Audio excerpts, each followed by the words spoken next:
Hi, everyone. Matthew DeSantis here with NYRA Bets, here with another preview. And this week we have a very special preview looking at the graded stakes and stakes races up at Woodbine, including the King's Plate. Used to be the Queen's Plate, now the King's Plate. Very excited for those races. I have a very special guest joining me from Woodbine to talk through those races. But before we get to that, make sure to press that like button on NYRA Bets YouTube and make sure to subscribe. We have race previews. We got them obviously for Woodbine. We also have them for the Alabama and the Lake Placid this week up here at Saratoga. Full card analysis, handicapping and betting tutorials, Tuesday night live streams at Assiniboia Downs. So we have a lot of great content for you. Make sure to press that subscribe button. Well, like I said, it's the big weekend, or one of the many big weekends that Woodbine has throughout the year north of the border. And so I wanted to bring on my colleague from up at Woodbine, Jeff Bratt. Jeff, thank you so much for coming on and joining me today and talking about Woodbine's card on Saturday, highlighted, of course, by the King's Plate. Matt, it's been an absolute pleasure to watch you. You do a terrific job, and thank you so much for having me on. I know as soon as you reached out to me, I said I got to catch up with Matt because I've been a big fan of the work that you've done. And everybody that supports us down in New York, we certainly do appreciate it, and we're very much looking forward to a fantastic day of racing. A lot of fun and a lot of stakes races. There are two graded stakes races, and then, of course, the headliner, the 13 horse field in the King's Plate. But let's just dive right into things and talk a little bit about the first of the two graded stakes races, and that is the Bold Venture Grade 3 going 6.5 furlongs on the dirt, or on the synthetic, I should say. You can tell I'm used to talking about New York. On the synthetic for 3-year-olds and up. And your morning line favorite here is Patches O'Houlihan, who is kind of the speed in this race. I'm interested kind of how you looked at this race. And there's also, I should just mention, kind of an up-and-coming horse, very inexperienced horse, but has shown some talent in the number 6, Play Me a Tune for Josie Carroll. Those were the two that really caught my eye. Yeah, I know you're right. Those are definitely the two horses. The thing with Patches O'Houlihan that I got fooled with last time out, Matt, was he was working right along to start off the season. And then all of a sudden his work stopped in April. And I was like, okay, what's happened to Patches? He was our champion sprinter from last season. He suffered a bruised hoof. And because of that, he was really light in works going into the Pink Lloyd. And I thought, oh, Matt, I'm going to be the wise guy here. I'm going to try and beat Patches. He's going to be light in works. And he runs a career best number in the process. Not only does he win, he wins big with a fantastic buyer. He gets 103. Now, I am a little bit worried about a bit of a regression possibly happening here, but I think you're right from the pace point of view. You know, we've got some in here that might not be as fast as Patches O'Houlihan, but Play Me a Tune's a very intriguing runner because this was thought to be the King's Plate horse for Cheesewood Stable last season, but never made to the races last year. But so far this year has done very little wrong. And I'm very excited to see now that he takes this next step and against stakes competition. It's all about price for me, like which horse gives me the better price. I think come post time might be the direction that I go. If I have to give a pick right now, I would go towards Play Me a Tune, just thinking that maybe Patches might regress a little bit. But I'll tell you who was a bit of a wild card in this race is the 5, that being I'm a Gambler. Might be able to maybe hit the exacta if everything goes well. For conditioner Kevin Attard, obviously off a big win last weekend down in Colonial. And Pietro Moran, I don't know what you were doing at the age of 19, Matt, but I certainly wasn't riding horses. And this 19-year-old is doing a pretty good job. Yeah, no, absolutely. It's 6-1 on the morning line for Attard, who, as you said, had a big weekend with NYRA last week, winning down in Colonial Downs. I was really thrilled to see that. I got to see her 2 back when she finished. Just a fantastic second, I thought, in the Diana off of a really long layoff. But yeah, I'm a Gambler. Interesting. I mean, really, that buyer speed figure from that last race of a 97 absolutely fits in this spot, shows the ability to rate a little bit behind the speed. And, at 19, I can certainly attest that I was not doing anything close to riding horses. So pretty impressive to see that. But it is another horse that I'll just kind of very quickly mention is the number 7 First Empire for Mark Casse. I think when a lot of people think of Woodbine, they think of Mark Casse, who is kind of synonymous with the track, has had a lot of success up there, obviously, over the years. This one seems to like the synthetic quite a bit and, has run well and won both times over the synthetic, second back from a very significant layoff over a year. And I ran an 85 on the turf and a grade 2. I don't know. Maybe there's another step forward for this horse. Certainly 12-1, a little bit of a long shot, and maybe more of a horse to consider underneath in this sort of a spot. Might put some pressure on Patches too. And I mean, for Mark to put that horse in a stake off a long way up like that horse must have been training very well. And actually was the first time gelding go into that most recent race too. So I could see why you're kind of gravitating towards that one. Patrick Husbands and Mark Casse, they could have a huge day coming up on the King's Play program, and maybe they were able to pull off an upset in race number 7. Absolutely. Well, let's head to the next race, which is the King Edward. And we just mentioned Mark Casse could have a big day, and this is certainly one of those races where he could have one. This is a grade 2 going 1 mile for 3-year-old and up on the turf. And before we get to Filo de Arianna, who is the overwhelming favorite in this field, one of the unique features of Woodbine is the one-turn turf mile. You don't see that very often. I'm interested, Jeff, how does that sort of a track play, generally speaking? I mean, does it play similar to the way a one-turn dirt mile would, or do you still see it play the way traditional turf races at a mile typically play? I think rail placement has a big deal to do with how the course particularly plays. So for a big card like this, there'll be no portable rail. But as we get out towards lane 4 and lane 5, I tend to find that speed will carry in a race like this. But I find it to be a little bit more of a neutral type of track when there is no portable rail. The one thing that I also find is that it's a big plus for horses that have run on this course in the past because there's such a long stretch at the top of the lane. Of course, this course is on the outside. It's the closest to the grandstand as well. So, you get some inexperienced horses, and even for that matter, some inexperienced riders. It's 1,440 feet from the top of the stretch to the wire. It's a long, long, long way to go. So I think experience on the course does go a long, long way. And other than that, from a mile point of view, it's the typical type of mile race. You have to have that speed, a little bit of stamina as well. But it does have some quirks to it, but I don't think it's going to be too quirky coming up on the program. I think the big thing might be the weather. The fact that we're calling for some rain on Saturday's programs. There might be a little bit of give to the course. Interesting to note. And certainly the favorite, Filo de Arianna, has some experience, won this race 2 years ago. So certainly, the connection's more than familiar with running this type of a course. And it's interesting. I can definitely draw some parallels to the old Belmont Park as well. Jockeys needing to know when to make that move around the far turn. And sometimes you time it a little too soon. And you really got to learn how to wait, be patient when the track configuration is maybe a little bit different than what you're used to. So in your opinion, is this a sort of race where you're just going to single Filo de Arianna and move on? But I'm just interested because, the horse hasn't run a mile recently. It's been running kind of 5.5, 6.5 furlongs. Now stretching back out, like I said, has won this race 2 years ago, certainly can do the distance, but really heavy favorite in this spot. And the problem too, Matt, is he's not consistent enough for me, which worries me a tad with a horse that's 4 to 5 on the line. And the one thing you have to watch very, very closely when horses that come up from the States for our grade stake races here is they can get on delay 6 for our grade stake races still here. Whereas in the States, I think all the time because of ISA now, you can't get on delay 6 in the grade stake races. So you look at Filo de Arianna, all of a sudden he gets back on delay 6 last time out and he has a smashing performance. So listen, he's a must use, but I'll tell you who the up and comer is in this division. It's the one that being Cruden Bay. He gets a young apprentice rider, Sofia Vives, who is off to an unbelievable start so far this season at Woodbine. And she gave this horse a veteran ride last time out, like a really gutsy, roll the dice ride. She stayed on the inside. She had to wait to get the outside and was able to win. And he seems to be peaking right at the right time. And then you can't discount the chance of War Bomber. He all of a sudden woke up last time out. So I don't feel comfortable keying Filo de Arianna. I'm a huge fan when he brings his A game. He's the best of the bunch, but he's just, and I hate to say that for a horse that's 50%, but sometimes when there is expectations on him, he doesn't live up to those expectations. Horse to beat, I just don't feel comfortable singling him. Yeah, I can definitely understand that. And you're right. I know the Vives gave a very good ride, and she's somebody who, didn't even have the weight allowance, back, got a little bit of a weight allowance last time out in that grade 2, was running at 124. So I think all the more impressive with Cruden Bay. And yeah, I mean, this is one from a player's perspective. If you can beat Filo de Arianna here, then you really set yourself up nicely in your horizontals to really get a nice payoff, because I think a lot of people are probably just going to single And again, we talk it all the time. If you can zig when other people zag, Yep. that's how you make a little bit of profit.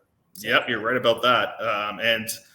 You just got to, like, in any of these sequences, like we have so many pick fives on the programs and the pick six and stuff like that. You get one heavy favorite go down, all of a sudden you're in for a rather good payout, I would say, in some of these multiple leg wagers.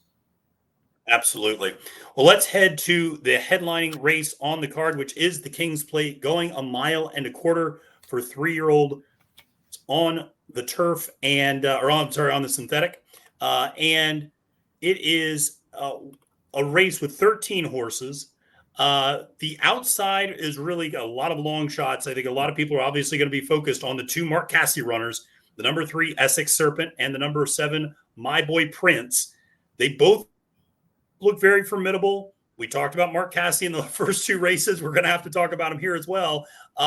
Do you have a preference between these two, or are you looking somewhere else maybe in this race? I do. I prefer Essex Serpent. I realize My Boy Prince is the morning line favorite. I don't know if he'll go off as the favorite or not. I think there's so much high expectations on Essex Serpent. Like for me, Matt, I think that My Boy Prince has peaked. Like I don't think he can go any higher than he is right now from a talent point of view. And I'm really suspect with him going 1.25 miles. Now, he might be able to do it against Canadian breds, but I just don't know if he's going to be effective at 1.25 miles or not. Whereas with Essex Serpent, I think he'll run all day long. The way they won last time out was impressive. The runner-up came back to win a $250,000 stake race at Ellis, so I love that. Patrick Husbands is going to be aboard here today. I think the filly potentially could have run well. Caitlin Her Greatness, she's named after Caitlin Clark, and she ran well in the Oaks. I think what got her in the Oaks was just coming back on 2 weeks rest. But I'll tell you, the other Casse horse has got a shot too. That being Midnight Mascot might be the somewhat forgotten of the 3 Casse horses in this race. So, I mean, he's absolutely loaded in this race. But it's just so cool that we have this event. It's part of Canadian sports history. This is our Kentucky Derby, and somebody's going to become a part of royalty in here. You know, this is a very prestigious race and a very big deal for us here at Woodbine. Yeah, absolutely. Maybe let's talk a little bit more about that, because I think for people maybe from the United States might not know quite as much about it. I remember hearing the roar of the crowd when Moira, won this race before, and there is a certain majesty, obviously, to this. This is a field, and it's interesting to see how some of these horses are very up and coming horses, as you might see in the Kentucky Derby, with very lightly raced and just kind of coming into this. So, where does this rank kind of in the Canadian sports hierarchy in terms of how this is held in regard to the Canadians up there? Yeah, it's massive. We're expecting 20,000 fans on track. And you talk to even like a non-horse racing fan, they know what the plate is. Now, it used to be called the Queen's Plate because obviously it changed when the monarchy changed. And so I still call it Queen's Plate from time to time, but the King, like everybody knows this race, and everybody knows like Sandy Hawley won it a bunch of times, Avelino Gomez won it a bunch of times. It's just so steep in history. It has survived wars. It has survived depressions. Heck, we ran the race once with no fans because of COVID. So this has survived a lot of things, and it's just, everybody wants to win the Derby in the States. I realize that. And, but everybody wants to win the King's Plate. What makes the plate a little bit more unique than the Derby is this is a race restricted for horses born in Canada. Whereas in the Derby, you can be born anywhere and be able to run. In fact, it was 60 years ago that Northern Dancer won this race and won the Kentucky Derby as well. And every horse in this race, as a matter of fact, is one that has that lineage from Northern Dancer down the line as well. So that's kind of a cool story too. So he's obviously one of our proudest accomplishments is Northern Dancer, and the fact he did so many great things, and he's been one of the best stallions of all time too. So this is a big deal, really big deal, and everybody gets dressed up, and just hopefully we have a great winner. The last 2 winners have been fantastic. You spoke with Moira, and even this year, Paramount Prince, he won last year's plate, and he's our top horse right now here at Woodbine. So he's turned out to be a very nice horse. Yeah, absolutely. No, that was a really thrilling race too last year. I remember watching that. The one of the things that is interesting about Essex Serpent, and certainly this fits the type of profile of a horse I like to bet a lot of times, a young horse, an ascending horse. I usually say it, a horse that has yet to run their best race. And I don't know where their ceiling is yet, and I'm always willing to try to find that out. Obviously is continually stepping up in distance, 5.5, 7 mile and a 16th last time, and went wire to wire in that last race. The other one that I'm a little interested in maybe talking about is the number 2, Rafaru, at 8-1 on the morning line. This is an even less experienced horse with only 2 career starts, but stepped up and ran right behind My Boy Prince in that plate trial back in July. And again, there's a potential maybe this horse has another level that it can get to, and certainly didn't seem too bothered by going 1 1/8 miles. And so, would seem to be able to handle another furlong in this race. Right. And obviously a lot of people look at this horse and say, man, this is a maiden. How can a maiden win this race? Well, maidens have won this race in the past. And the thing with our schedule is with our winters here, you can't, unless you go south of the border, you can't train here in January. You can't train here in February. So, the horses are in the fields, they're in snow, they're just chilling, right? And that's why it just seems like our 3-year-olds peak towards the end of the season, where more often than not down the States try to peak on Derby Day. Yeah. So here's a horse that obviously is very lightly raced, but has done very little wrong to this point. And would I be surprised if he won? Absolutely not. He improved considerably last time out. Yeah, it's a lot tossed at him in a short time frame, but he's capable of doing that. And that's why my long shot in the race is Friendly Ghost. He's kind of fits the same bill as Rafael. Yeah. He's won a race, In the plate trial, I think he didn't really want to find himself on the front end. But what happened there was My Boy Prince blew the brake, and all of a sudden, Friendly Ghost finds himself on the front end. He just got a little bit tired in there. So I think you have a lot of horses building up in here, whereas My Boy Prince, I think he's kind of peaked. He still might be able to win the race, but I think a lot of other horses right now have that next couple of steps to move up on the podium right now. Yeah, it's so interesting. The parallels to the Derby are intriguing in that, a horse like My Boy Prince reminds me a little bit of a horse that Dwayne Lucas had, like Just Steel, who he ran a lot, and you kind of knew what type of horse he was, and there wasn't going to be that next level that, it's like all of a sudden in his 10th or 12th career race, he wasn't going to suddenly become a new horse. And so that's one of the things of a lightly raced horse is that, hey, there's the potential for something better down the line and something bigger in the next start. So, yeah, definitely interested in this one, and it's going to be a lot of fun. All of us down here in the States are very familiar with the other Chad, referring to the other Chad Brown horse every time there's a turf race. We might get the other Casse in this one. You mentioned with Midnight Mascot being kind of the third of his choices here. So this should be a really thrilling rendition of the race, and can't wait to see it on Saturday. Jeff, really appreciate you joining me. Let the folks know a little bit more about what's going on up at Woodbine this weekend, beyond, and what sort of racing you have coming up. So we have concerts going on. We have our hats and horseshoes party going on. We've got some of our gold medalists from the Olympics are going to be in attendance as well. We've got all kinds of guarantees when it comes to pools. Yeah, we've got mandatory payouts when it comes to the pick 6 and the pick and that jackpot high 5. And the grandstand's going to be packed, and it's a day where you get to come and have some fun. And Matt, I know it's a little tricky for you because you're a little bit busy with Saratoga, so I understand that. But if I could ever convince you to come up, we would highly recommend it. We would love to have you here. And you can bring up our good friend Keith, who helps you out in the media office down there. He's a Canadian-born guy. So we would love to see you come up. So you have an open invitation, my friend. Well, I appreciate it, and I will absolutely make it up. And I know I had an invitation to get up this year, and Alabama weekend just kind of threw things off, but I would absolutely love to get up there.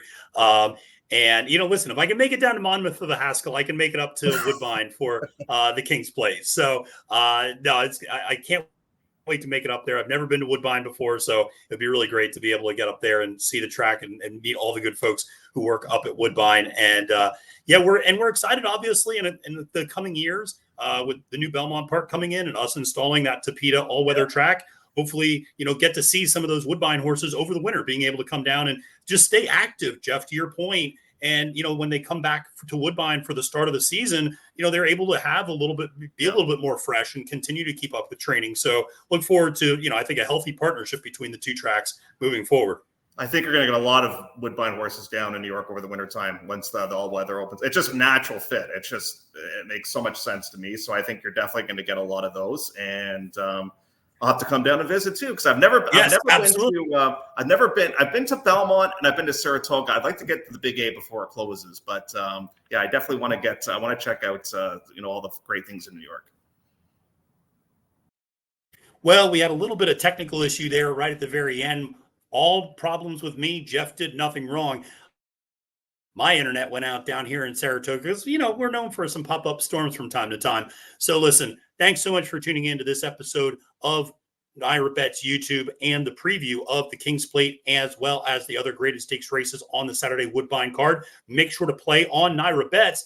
And for Jeff Bratt, my name is Matthew DeSantis, wishing you a great and prosperous day at the races and reminding you, friends, it's now post time.